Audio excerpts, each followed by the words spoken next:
Have you ever walked into a place that made your skin crawl not from fear, but from a strange, silent recognition? A place you've never visited, but somehow your soul remembers it? Now imagine this. It's midnight. You're standing alone in a nearly empty train station. The announcements have stopped. The world feels paused. And then, you notice a platform that wasn't there before. Track 1312. No people, no staff, no lights except one. A single train. Old, elegant. Waiting with its doors open, as if it knew you were coming. No destination. No time of arrival. Just one word engraved on the rusted sign. One way. Would you get in?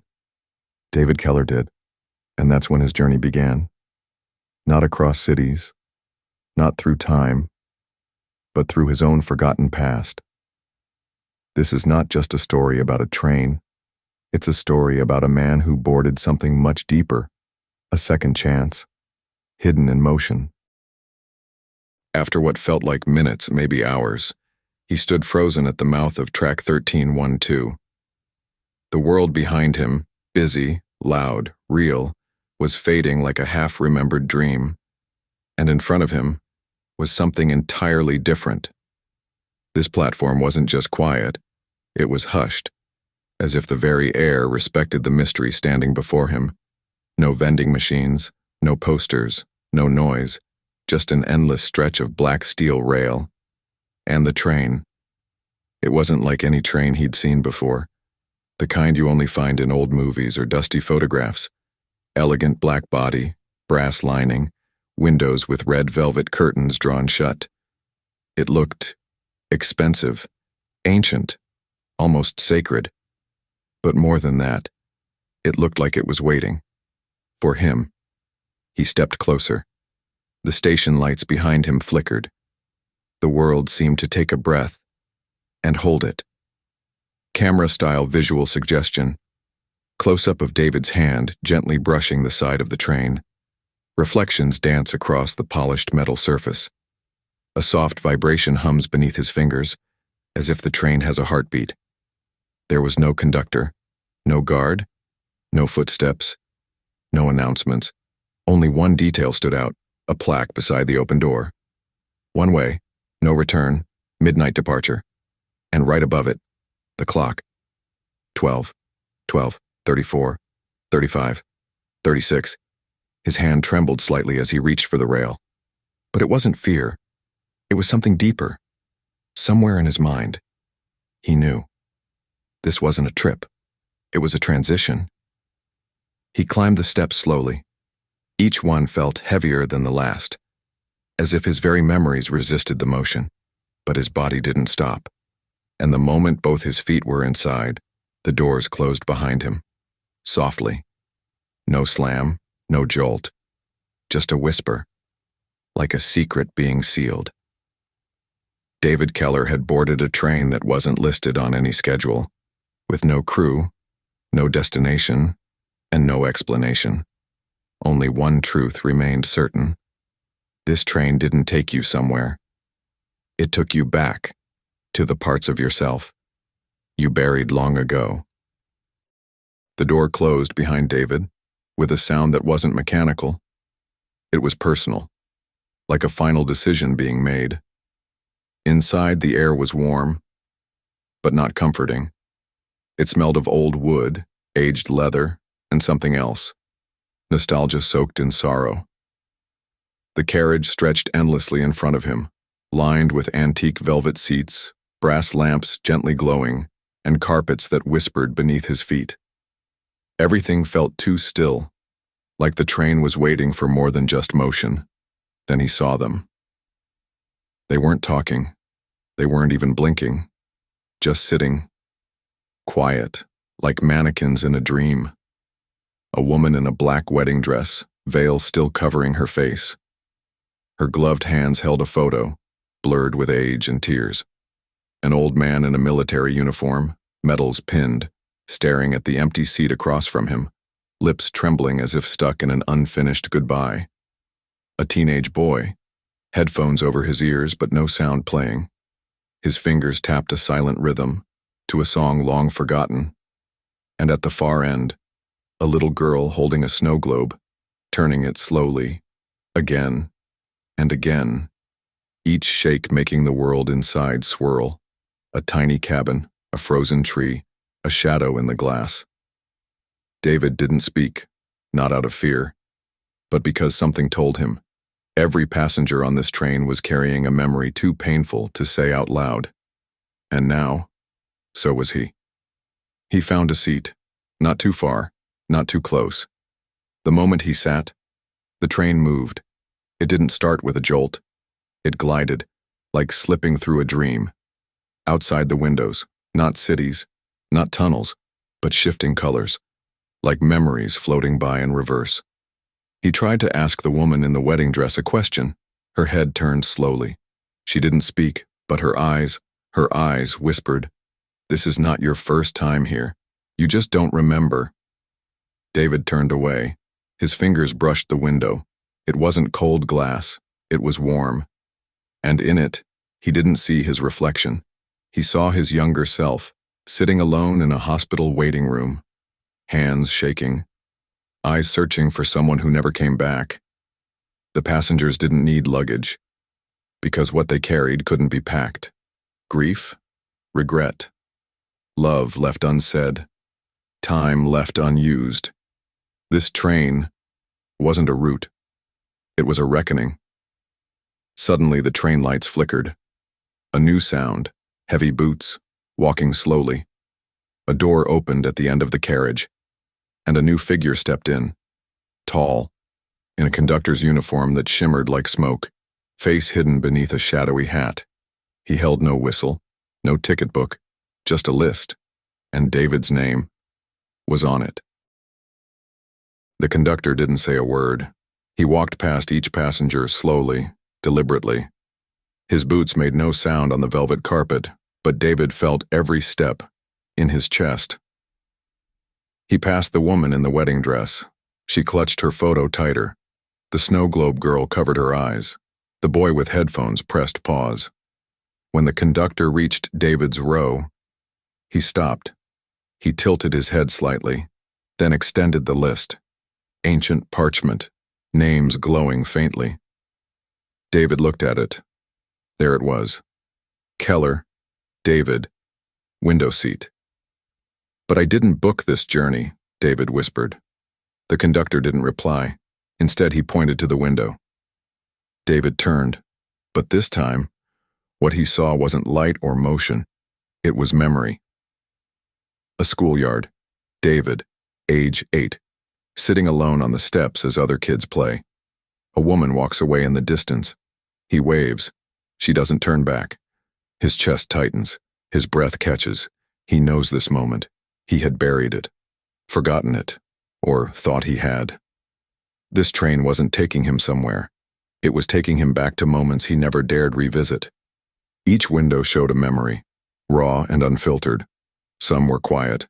Some were painful. Some were just silent spaces he never filled. A birthday party where David's chair is empty. A hospital hallway where he waits with flowers. A dark room with a missed call notification glowing on the phone. The boy with the headphones watched his own memories drift by. The conductor stood near him and nodded.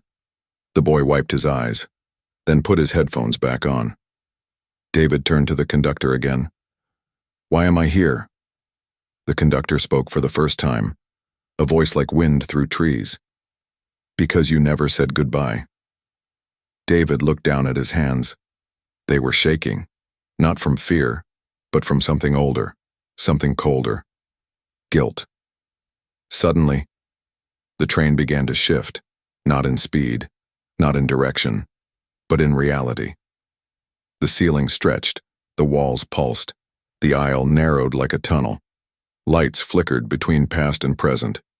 Every breath David took felt like breathing into someone else's lungs. The conductor raised a gloved finger and pointed forward. A door at the end of the carriage slowly slid open. A new section of the train, different lighting, strange whispers, and a scent of the sea. David stood up, slowly. his knees weak, his heart heavier. But something inside him, something small and brave when whispered, "Go." He walked down the aisle, past the man with medals, past the bride who still wept silently, past the girl and her frozen world. Each turned to look at him as he passed, not with judgment, but with understanding. As he reached the next door, he looked back. The conductor remained still. Only his voice followed David into the next carriage. "This is the part you've been avoiding." David stepped into the next carriage, and it was unlike anything he had seen before. Gone was the narrow hallway. Gone were the passengers. Instead, a lavish dining room stretched out before him, walls paneled in mahogany, candles flickering in antique chandeliers, a long polished table gleaming under golden light. It smelled of rosemary and old paper. He took a cautious step forward. The floor creaked, not mechanically, but like wood remembering footsteps. The table was set, plates, glasses, cutlery in perfect position, but no food, no drink, no people. Only the sound of clocks ticking, many clocks, from all corners of the carriage, each one ticking at a different rhythm, and yet somehow, in perfect disharmony. At the head of the table, a single plate had something on it. David approached.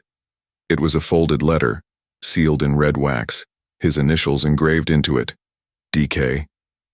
Hands shaking, he broke the seal. Inside, just one sentence, handwritten in ink that still shimmered. "You always skipped dinner that night." Suddenly, the lights dimmed, and the walls changed. David looked around. Each wall now showed him moments he had forgotten, or tried to. One, a dining table from his teenage years, his parents at the table, food untouched, an extra plate waiting for David. But he never came. He was in his room, headphones on, door locked. Another, a romantic dinner, candlelight, 2 glasses of wine, only one person waiting at the table. She kept checking her phone. She waited 2 hours, then left. That dinner never happened. That conversation never happened. The dining car wasn't about food. It was about all the conversations that were never served, all the truths never swallowed, all the apologies that never arrived.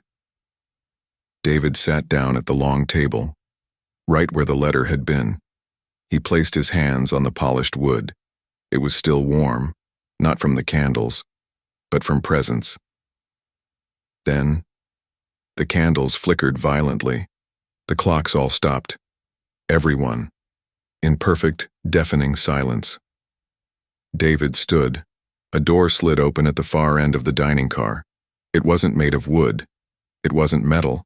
It looked like it was made of fog. The air around it shimmered like heat above desert sand. Beyond it, nothing. Just a dark space, echoing and infinite.